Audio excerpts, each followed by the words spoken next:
السلام علیکم ناظرین، اعمال نیوز میں ایک بار پھر آپ کو خوش آمدید کہتے چلے۔ میں ہوں محمد ابرار۔ اب تک کی تازہ ترین ہیڈ لائنز۔ وزیر اعلیٰ بلوچستان عبدالقدوس بزنجو کو اب بڑا دھچکا لگ گیا۔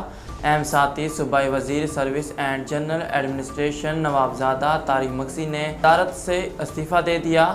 ذرائع کے مطابق قائم مقام گورنر بلوچستان کو بھجوائے گئے استعفے کے متن میں صوبائی وزیر نظم و نسق طارق مکسی کا کہنا تھا کہ میں موجودہ وزیر اعلیٰ بلوچستان کے خلاف تحریک عدم اعتماد پر دستخط کر چکا ہوں، اس لیے اخلاقی طور پر میرا بطور صوبائی وزیر کام کرنا مناسب نہیں ہے۔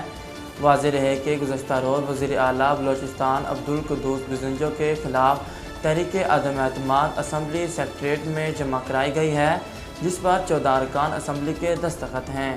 Chief justice of Pakistan justice Umar Ata Bandial کے تفتیشی اداروں میں حکومتی مداخلت پر اس خود نوٹس لینے پر وفاقی وزیر داخلہ رانا ثناءاللہ کا بیان سامنے آ گیا۔ تفصیلات کے مطابق وفاقی وزیر داخلہ رانا ثناءاللہ نے کہا کہ ایک تاثر کی بنیاد پر اس خود نوٹس لینا ادارے کی ساکھ کے لیے تباہ کن ہے۔ انہوں نے کہا کہ شہزادہ اکبر کے چیلوں نے غلط مقدمے بنائے، کیا غلط مقدمے بنانے والے کا ٹرانسفر نہیں ہونا چاہیے تھا؟ میری ضمانت لینے والے جج کو واٹس ایپ پر ٹرانسفر کر دیا گیا۔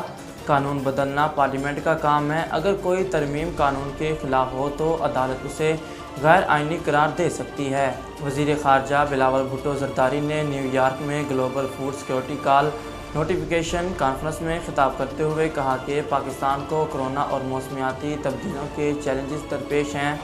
ان کا کہنا تھا کہ پاکستان موسمیاتی تبدیلیوں سے شدید متاثرہ ممالک کی فہرست میں شامل ہے، جبکہ دنیا بھر کو بھی ماحولیاتی تبدیلیوں اور خوراک کی قلت جیسے مسائل کا سامنا ہے، اسی لیے تحفظ خوراک کے لیے مل کر کاوشیں کرنے کی ضرورت ہے۔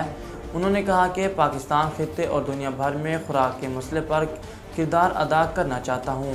امریکی وزیر خارجہ اینٹونی بلنکن اور وزیر خارجہ بلاول بھٹو زرداری کے درمیان ملاقات کے آغاز پر پروٹوکول کی ایک فاش غلطی دیکھنے میں آئی۔ ملاقات کے کمرے میں امریکہ اور پاکستان کے جھنڈے لگے ہوئے تھے۔